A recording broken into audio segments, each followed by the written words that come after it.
টাকা দেবো? বাচ্চাদের হাতে একদম টাকা দেবে না, তুমি খাবার দাও, পোশাক দাও। ঠিক আছে নীতি, তাহলে এইটা ওকে দিয়ে দিই, আমাদের ছেলের জন্য আর একটা জামা কিনে নেবো। এই নাও। আশ্চর্য, এতটুকু বাচ্চাকে লেখাপড়া না শিখিয়ে বাবা মা ভিক্ষা করতে পাঠিয়ে দিয়েছে। Sale sale sale. এসো নীতি, আমাদের ছেলের জন্য একটা জামা কিনে নেই। এটা কত দিদি? 200 টাকা। এই দাঁড়াও দাঁড়াও, এই জামাটাই তুমি ওই বাচ্চাটাকে দিয়েছিলে না? এই তো সেই বাচ্চাটা। তার মানে একটা ছোট্ট বাচ্চাকে দিয়ে ভিক্ষা করিয়ে একই জিনিস বারবার বিক্রি করে মানুষকে ব্ল্যাকমেল করছেন। ওরা এখন লেখাপড়া করার সময়, আপনাকে আমি পুলিশে দেবো। ও দিদিমণি, ছোট লোকদের সাথে মুখ নাড়লে কি হয় জানেন তো? চলুন ফুটুন এখান থেকে। চলো নীতি। এখন আমি চলে যাচ্ছি, কিন্তু আমি পুলিশ নিয়ে আসবো। ছাড়ো না নীতি, কেন ফালতু ঝামেলায় নিজেকে জড়াচ্ছ? হ্যালো, এই তুই বিষধর সাপ হলে আমি ভয়ঙ্কর বেজি রে।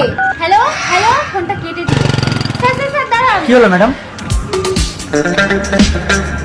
আমি অনেকদিন ধরে বিষয়টা লুক আউট করছি, চলুন। আসুন।